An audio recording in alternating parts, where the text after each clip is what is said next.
Fan letter please అనే Korean movie యొక్క part 1 explanation వీడియోని నేను ఆల్రెడీ మన ఛానెల్‌లో అప్‌లోడ్ చేశాను. ముందు ఆ వీడియోని చూసిన తర్వాత ఈ వీడియోని కంటిన్యూ చేయండి. బికాజ్ ఇది పార్ట్ 2 కాబట్టి. ఫస్ట్ ఆ వీడియోని చూసొచ్చిన తర్వాత మీకు ఈ స్టోరీ పైన పూర్తి క్లారిటీ అయితే వస్తుంది. ఆల్రెడీ పార్ట్ 1ని చూసేసిన వాళ్ళు పార్ట్ 2ని ఎంజాయ్ చేయండి. ఓ రాత్రి హీరోయిన్ యొక్క ఖాళీ టైం చూసుకొని హీరోయిన్‌ని వాళ్ళ పాత స్కూల్‌కి అయితే తీసుకొని వస్తాడు. అక్కడ వాళ్ళకి బాగా బోర్ కొట్టడంతో హీరోయిన్ గురించిన నెగెటివ్ కామెంట్స్ ఉంటాయి కదా సోషల్ మీడియాలో, వాటన్నిటిని కూడా హీరో నోటితో చదివి హీరోయిన్‌కి వినిపిస్తాడు. అవి నెగెటివ్‌గా కొంచెం బాధ పెట్టేలానే ఉంటాయి కానీ హీరో వాటన్నిటిని కూడా కామెడీగా మార్చేస్తాడు. హీరోయిన్ నవ్వు ఆపుకోలేకపోతుంది. స్కూల్ టైంలో హీరోయిన్‌కి ఒక గిఫ్ట్ బాక్స్‌ని ఇచ్చి ఉంటాడు. హీరోయిన్ దాన్ని ఓపెన్ చేయలేదు. అదే గిఫ్ట్ బాక్స్‌ని మళ్ళీ తెచ్చి ఇప్పుడు హీరోయిన్ చేతికైతే ఇస్తాడు. దయచేసి ఇప్పటికన్నా దీన్ని తీసుకో, ఎన్ని సంవత్సరాల నుంచి అక్కడే పడుంది, దీనిలోనే చాక్లెట్స్ నేను మార్చేసి కొత్త చాక్లెట్స్ నీకోసం తెచ్చి పెట్టానని తిను అని కూడా చెప్తాడు. హీరో అప్పట్లో ఆమెని ఇష్టపడ్డాడన్న విషయం హీరోయిన్‌కి తెలుసు. హీరో వచ్చి ప్రపోజ్ చేసేంత వరకు కూడా వెయిట్ చేద్దామని అనుకునింది. ఇప్పటి వరకు కూడా హీరోకి హీరోయిన్ పైన ఉన్న ఎఫెక్షన్ గురించి హీరోయిన్ ఒక్కసారిగా ఆలోచనలో పడుతుంది. ఇంకా కూడా ఇతను నన్ను ఇష్టపడుతున్నాడా, ఇష్టపడితే నాకు ఎందుకు ఇంకా చెప్పట్లేదు, అయినా సరే అతనికి పెళ్ళి అయిపోయి ఒక కూతురు కూడా ఉంది, నేను అతని గురించి ఇలాగ ఆలోచించకూడదని తన బ్రెయిన్లో బోల్డ్ అని ఆలోచనలు అయితే తిరుగుతూ ఉంటాయి. Next day heroine boxing practice చేస్తున్నప్పుడు మేనేజర్ హీరోయిన్ దగ్గరికి వచ్చి రీసెంట్ టైమ్స్లో నీ ఇమేజ్ అసలు స్టేబుల్గానే లేదు, నీ గురించి కొన్నిసార్లు పాజిటివ్ టాక్ వస్తుంటే కొన్నిసార్లు నెగిటివ్ టాక్ రావడం వల్ల నెక్స్ట్ ప్రాజెక్ట్ అసలు కన్ఫర్మ్ అవ్వట్లేదు, ఎవరు కూడా వాళ్ళ స్క్రిప్ట్ని తీసుకొని నీ దగ్గర వరకు అప్రోచ్ అవ్వడానికి కూడా ఆలోచించట్లేదు, ప్రస్తుతం నువ్వు చాలా ఖాళీగా ఉన్నావు, ఈ ఖాళీ టైంని ఫుల్ఫిల్ చేయడానికి నేను నీకోసం 3 ఆప్షన్స్ని వెతికి పెట్టాను. ఫస్ట్ నువ్వు ఏదో ఒక నార్మల్ టీవీ వెరైటీ షోలో పార్టిసిపేట్ చేయాలి. అంటే ఇప్పుడు మన టీవీ ఛానల్స్లో వస్తూ ఉంటాయి కదా dance show, comedy show, singing show అలా అని, అలాగే ఏదో ఒక షోలో పార్టిసిపేట్ చేయమని ఫస్ట్ ఆప్షన్గా ఇస్తుంది. సెకండ్ ఆప్షన్ చిల్డ్రన్స్ హాస్పిటల్కి వెళ్ళి అక్కడ ఉన్న పిల్లలందరికీ కూడా బెడ్ టైమ్ స్టోరీస్ చెప్పాలి, మీడియా వాళ్ళందరినీ పంపిస్తాను, వాళ్ళు నీ ఫోటేజ్ని కవర్ చేస్తారు. ఇంకా థర్డ్ ఆప్షన్ నువ్వు ఏదో ఒక సినిమాలో క్యామియో రోల్ చేయాలి, నీ యొక్క క్యామియో అపీరెన్స్ వలన నీ పాపులారిటీ కొంచెం పెరుగుతుందేమో చూద్దామని అంటుంది. హీరోయిన్ ఎంత పెద్ద పెద్ద సినిమాల్లో యాక్ట్ చేసింది, అలాంటిది ఇప్పుడు కొంచెం క్రేజ్ తగ్గేసరికి తను వచ్చి ఒక రియాలిటీ డాన్స్ షోలో జడ్జ్గా కూర్చోలేదు కదా, అలా చేసుకునిందంటే తన ప్రొఫెషన్ కోసం తన వాల్యూని తనే తగ్గించుకుంటున్నట్టు అవుతుంది. అలాని బెడ్ టైమ్ స్టోరీస్ని కూడా రోజు వెళ్ళి చదివేంత ఓపిక ఆమెకి లేకపోవడంతో క్యామియోనే బెస్ట్ ఆప్షన్ అనుకుంటుంది. థర్డ్ ఆప్షన్కి తన ప్రిఫరెన్స్ని ఇస్తుంది. సర్ప్రైజింగ్లీ హీరోయిన్ క్యామియో రోల్ చేయాల్సిన సినిమా ఇంకెవరిదో కాదు, ఇప్పుడు ప్రస్తుతం హేరీ ఫీమేల్ లీడ్గా ఒక సినిమాలో యాక్ట్ చేస్తూ ఉంది. అదే సినిమాలో ఎప్పుడు తన గెస్ట్ అపీరెన్స్ని ఇవ్వాల్సి ఉంటుంది. హీరోయిన్ వాళ్ళ సినిమాలో యాక్ట్ చేస్తుందన్న విషయం తెలిసిన తర్వాత హేరీ ఒళ్ళు మండిపోతుంది. అందుకే కావాలని హీరోయిన్ ఉన్న షాట్ని మళ్ళీ రిపీట్ చేయించి తీయిస్తూ ఉంటుంది. హీరోయిన్కి ఫ్రస్ట్రేషన్ పెరిగిపోతుంది. షూటింగ్ అంతా పూర్తయిన తర్వాత హేరీ హీరోయిన్ దగ్గరికి వచ్చి ఇప్పుడు నీకు చేయడానికి పని పాట ఏం లేదనుకుంటా, స్క్రిప్ట్ కూడా చదవకుండా మా సినిమాలో ఒక చిన్న రోల్ చేయడానికి ఒప్పుకున్నావు, సిగ్గులేదా అని అడుగుతుంది. ఓహో నీకు అలా అర్థమైందా, నీకు క్యామియో అంటే తెలియదు అనుకుంటా, ఎందుకు తెలుస్తుందిలే, నా లాంటి సక్సెస్ వస్తే కానీ క్యామియో లాంటి గెస్ట్ అపీరెన్స్ ఇవ్వలేరు, నువ్వు ఇంకా స్ట్రగల్ అవుతున్న బేసిక్ యాక్టర్స్వి, నీకు వీటి గురించి తెలియదు కూడా, స్క్రిప్ట్ చదవాల్సిన అవసరం లేదు, మీ డైరెక్టర్ నా కాళ్ళ మీద పడి అడిగాడు అందుకే నేను ఈ క్యామియో చేయడానికి ఒప్పుకున్నాను, మీలాంటి ఒక చిన్న సినిమాలో నేనున్నానని తెలిస్తే నా ఫ్యాన్స్ అందరూ కూడా మీ సినిమాకి వస్తారు, అది మీ సినిమాకే ప్లస్ పాయింట్ అవుతుంది, ఈ సినిమాలో నా అపీరెన్స్ నాకు అవసరం కాదు, అది మీకు అవసరం, ఈ విషయం తెలుసుకొని సరిగ్గా మాట్లాడు, ఇంకొక విషయం నాకు డబ్బులు తక్కువయ్యో లేకపోతే పాపులారిటీ క్రేజ్ తక్కువయ్యే సినిమాని ఒప్పుకోలేదు, మీ డైరెక్టర్ నా కాళ్ళ మీద పడి అడుక్కున్నాడు అందుకే ఒప్పుకున్నాను, ఇంకొక మాట మాట్లాడితే మూతిపాలు రాలుతాయని తిడుతుంది. హీరోయిన్ ఇంత మాట్లాడిన తర్వాత హేరీ నోరు పడిపోయి ఉంటుంది కాబట్టి ఎలాగన్నా హీరోయిన్ని రెచ్చగొడదాం అనుకొని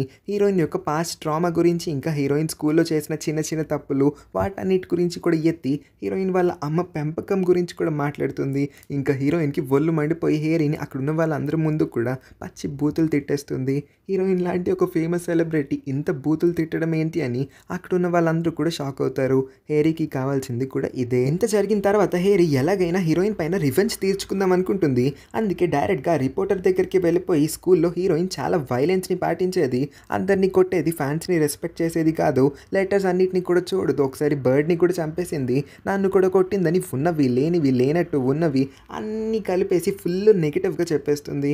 ఆ రిపోర్టర్కి దొరుకుతుందే ఛాన్స్ మన హీరోయిన్ ఎక్కడ చెడ్డగా చూపిద్దాం అనుకుంటాడు. హీరోయిన్ గురించి ఇంత నెగిటివ్ ఇన్ఫర్మేషన్ వచ్చిన తర్వాత ఇమ్మీడియట్గా దాన్ని మొత్తాన్ని కూడా పబ్లిష్ చేసి న్యూస్ మొత్తంలో కూడా డిస్ప్లే చేయిస్తాడు. ఇంకా జనాలు అంటారా న్యూస్ ఛానల్లో ఏం చూపిస్తే అదే నమ్ముతారు కదా, ఇంకా హీరోయిన్ ఈ తప్పులన్నీ చేసేసిందేమో, స్కూల్లో అసలు తను ఒక మంచి స్టూడెంటే కాదు, ఇప్పుడు ఇంత ఫేమస్ అవ్వడానికి తనకి అసలు అర్హతే లేనట్టు బిహేవ్ చేస్తారు. హీరోయిన్ యొక్క పాపులారిటీ అమ్మంతం తగ్గిపోయే పరిస్థితికి వస్తుంది. ఈ స్కాండల్ ఇరుక్కోవడం వల్ల చాలా షాపింగ్ మాల్స్లో నుంచి హీరోయిన్ ఎండోర్స్ చేస్తున్న బ్రాండ్ అంబాసిడర్గా ఉన్న ప్రోడక్ట్స్ అన్నిటిని కూడా రిమూవ్ రిమూవ్ చేసేస్తారు. వాటన్నిటి లోగోస్ అన్నిటిని కూడా మార్చేస్తారు. కొన్ని ప్రొడక్ట్స్ని బ్యాన్ కూడా చేసేస్తుంది వాళ్ళ గవర్నమెంట్. హాస్పిటల్లో కూడా ఆంటీలందరూ హీరోయిన్ గురించి మాట్లాడుతూ ఉంటారు. అదే టైంకి హీరోయిన్ కూడా యూనాని ఒకసారి కలిసి వెళ్దామని వస్తుంది.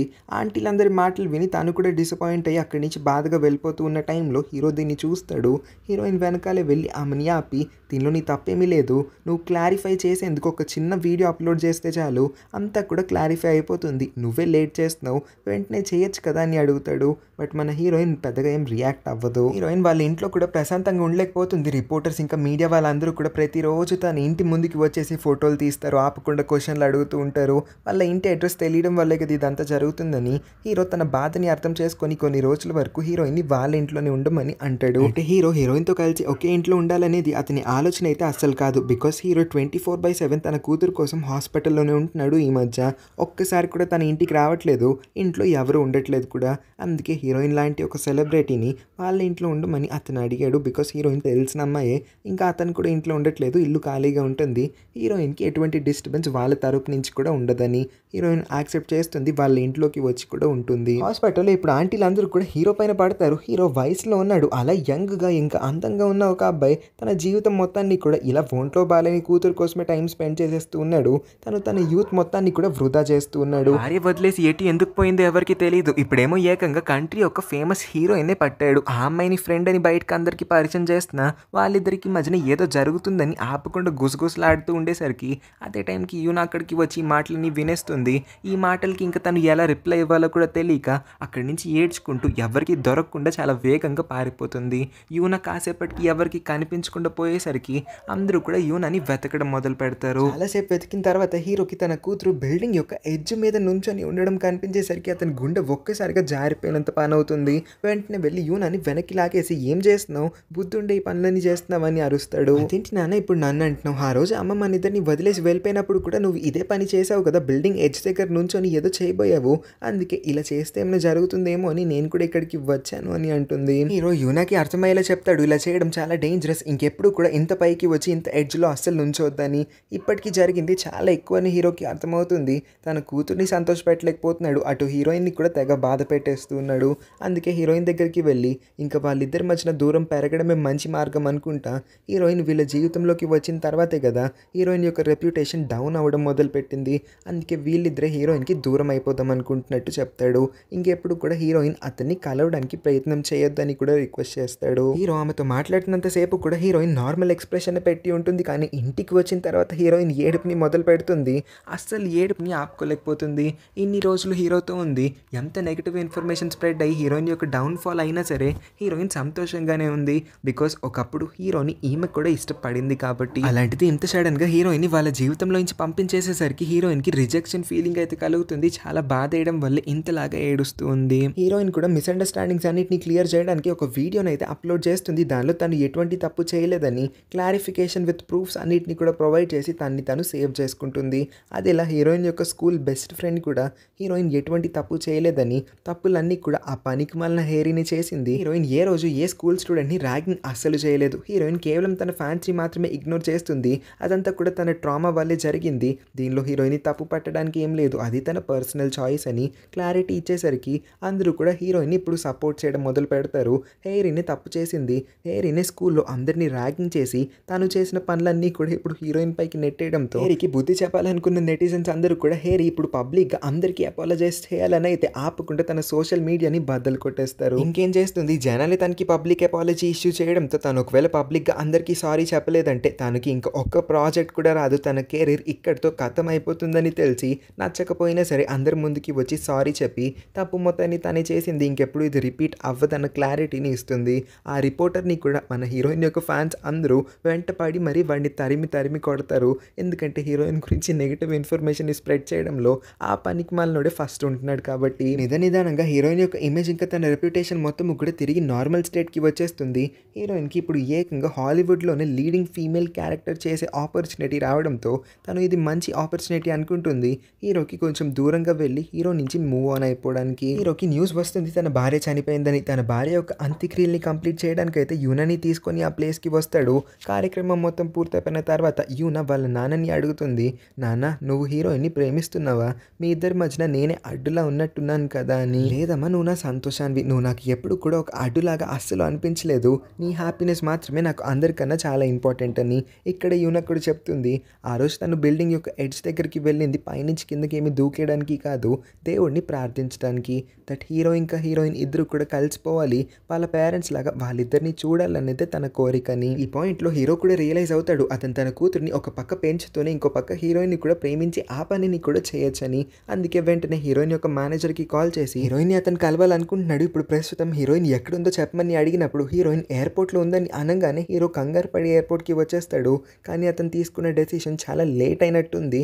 హీరోయిన్ ఈ పాటికి తన హాలీవుడ్ ప్రాజెక్ట్ కోసం అమెరికా వెళ్ళిపోయి ఉంటుంది. సంవత్సరం తర్వాత చూస్తే హీరోయిన్ చేసిన హాలీవుడ్ ప్రాజెక్ట్ సూపర్ సక్సెస్ అవ్వడం వల్ల ఇప్పుడు తను గ్లోబల్ స్టార్ అయిపోయి ఉంటుంది.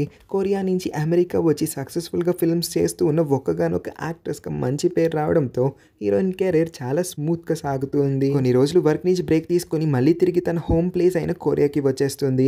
కొరియాకి వచ్చి తన ఇంటిని చూస్తే ఇల్లు మొత్తం కూడా చాలా క్లీన్గా ఉంటుంది. హీరోయిన్ ఇదొక భూత బంగ్లా లాగా మారుంటుందేమో అనుకుంటే ఇలా ఇంత నీట్గా ఉండేసరికి కొంచెం సర్ప్రైజ్ ఫీల్ అవుతుంది. ఇదంతా చేసింది హీరోనే. హీరోయిన్ ఇంటి మొత్తాన్ని కూడా బొమ్మలతో నింపేసి ఉంటాడు. ఇక అవేమి నార్మల్ బొమ్మలు కాదు, హీరోయిన్కి ఫ్యాన్ లెటర్స్ అన్ని వస్తూ ఉంటాయి కదా, ఆ లెటర్స్ అన్నిటిని కూడా హీరో కలెక్ట్ చేసి వాటన్నిటిని చదివి ఆ రికార్డింగ్ మొత్తాన్ని కూడా ఆ బొమ్మ బాడీ లోపల పెట్టుంటాడు. హీరోయిన్ ఆ బొమ్మని ఇలాగ పట్టుకొని నొక్కిందంటే బొమ్మ లోపల నుంచి సౌండ్ వస్తుంది. హీరో చదివిన లెటర్స్ అన్నీ కూడా హీరోయిన్ చెవులకి వినిపిస్తాయి. హీరోకి ఆమె అంటే ఎంత ఇష్టం ఉంటే కానీ ఇంత డెడికేషన్తో ఇంత కష్టమైన ఎంత అలసిపోయినా సరే ఇన్ని బొమ్మల్లో అతను రికార్డింగ్స్ని పెట్టి ఉంటాడని హీరోయిన్ చాలా హ్యాపీగా ఫీల్ అవుతుంది. ఆఖరి బొమ్మలో అయితే హీరో వాయిస్ వినిపిస్తుంది. ఆ లెటర్ని హీరోయిన్ కోసం రాసి ఉంటాడు. ఎప్పటికీ కూడా తన ఫ్యాన్స్ని అసలు ఇగ్నోర్ చేయొద్దు, అందరినీ పట్టించుకొని అందరి లెటర్స్ని కూడా చదవడానికి ట్రై చేయమని. హీరోయిన్ కూడా ఇంకా ఆఖరికి రియలైజ్ అవుతుంది తను ఇవాళ ఇంత సక్సెస్ఫుల్ పొజిషన్లో ఉండగలిగింది, తన కెరీర్ ఇంత ముందుకి రాగలిగిందంటే కేవలం తన ఫ్యాన్స్ యొక్క సపోర్ట్, తన ఫ్యాన్స్ ఆమె మూవీస్ చూడడం వల్లే కదా తను ఈ పొజిషన్లో ఉంది. తన ఫ్యాన్స్ని తను ఇగ్నోర్ చేయడం కరెక్ట్ కాదని తెలిసి ప్రతి ఒక్క ఫ్యాన్ లెటర్కి కూడా ఆ రోజు నుంచి రిప్లై ఇవ్వడం మొదలుపెట్టింది. ఇంకా ఫ్యాన్స్ అందరూ ఫుల్ ఖుషి అయిపోతారు. వాళ్ళందరూ కూడా వాళ్ళ తరపున వీడియోస్ అన్నీ చేసి సోషల్ మీడియాలో పెడతారు. ప్రతి ఒక్కరి వీడియో వైరల్ అవ్వడంతో హీరోయిన్ న్యూ సెన్సేషన్ అవుతుంది వాళ్ళ కంట్రీలో. ఇంకా ఆపకుండా ఇంటర్వ్యూలు, న్యూస్ ఆర్టికల్స్, టీవీ ఛానల్స్ అన్నిట్లో కూడా మన హీరోయినే కనిపిస్తుంది. వేరొక యాక్టర్కి కానీ యాక్ట్రెస్కి కానీ చిన్న స్కోప్ కూడా ఇవ్వట్లేదు పాపం. ఒక ఇంటర్వ్యూలో హీరోయిన్ ఒక మనిషికి థ్యాంక్ యూ చెప్పి అతని వల్ల ఇవాళ ఆమె ఇంత సంతోషంగా ఉండగలిగింది, తన ట్రామాని కూడా ఓవర్కమ్ చేయగలిగిందని. ఆ మనిషి ఇంకెవరో కాదు, మన హీరోనే అయి ఉంటాడు. హీరో ఇంకా యూనా ఇద్దరు కూడా మన హీరోయిన్ చూడడానికి ఆ ఇంటర్వ్యూ ప్లేస్కి వచ్చేస్తారు. వాళ్ళిద్దరు కూడా అక్కడే నుంచొని హీరోయిన్ యొక్క సక్సెస్ స్టోరీ మొత్తము విని చాలా హ్యాపీగా ఫీల్ అవుతారు. హీరోయిన్ యొక్క ఈ గ్రేట్ ట్రాన్స్ఫర్మేషన్ని చూసి అన్ని ప్రాబ్లమ్స్ సాల్వ్ అయిపోయి ఉంటాయి. హీరోయిన్ కెరీర్ కూడా ఇప్పుడు సూపర్ సక్సెస్ఫుల్గా ముందుకి దూసుకెళ్ళిపోతూ ఉంది. హీరో కూడా యూనా కోసం పెద్ద కష్టపడక్కర్లేదు ఇప్పుడు, ఎందుకంటే యూనా యొక్క మెయిన్ ఆపరేషన్ తర్వాత తను నార్మల్ స్టేట్కి వచ్చేయగలిగింది. క్యాన్సర్ని తను జయించేసింది. ఇంకేముంది, ఆఖరికి హీరోయిన్ల లవ్ స్టోరీ కూడా స్టార్ట్ అయిందన్నట్టుగా చూపించి ఈ స్టోరీకి ఒక మంచి హ్యాపీ ఎండింగ్ అయితే ఇస్తారు. ఈ కొరియన్ మూవీ చాలా బాగుంది, నాకు బాగా నచ్చింది. మీకు ఎలా అనిపించిందో కింద కామెంట్ చేయండి. ఈ ఇంట్రెస్టింగ్ మూవీ ఇంకా నా ఎక్స్ప్లెనేషన్ నచ్చినట్లయితే వీడియోకి ఒక లైక్ చేయండి. లైక్ చాలా ఇంపార్టెంట్, లైక్ చేయడం అస్సలు మర్చిపోద్దు. సబ్స్క్రైబ్ చేసుకోవడం అంతకన్నా ఇంపార్టెంట్, సబ్స్క్రైబ్ చేసుకోవడం అస్సలు మర్చిపోద్దు. పక్కనే ఉన్న నోటిఫికేషన్ బెల్ని కూడా ఆన్ చేసుకొని పెట్టుకొని ఉంచండి. ఇంకా ఇంట్రెస్ట్ ఉంటే మన ఛానల్లో ఉన్న మిగతా వీడియోస్ని కూడా చెక్ చేయడానికి ట్రై చేయండి. Thank you for watching.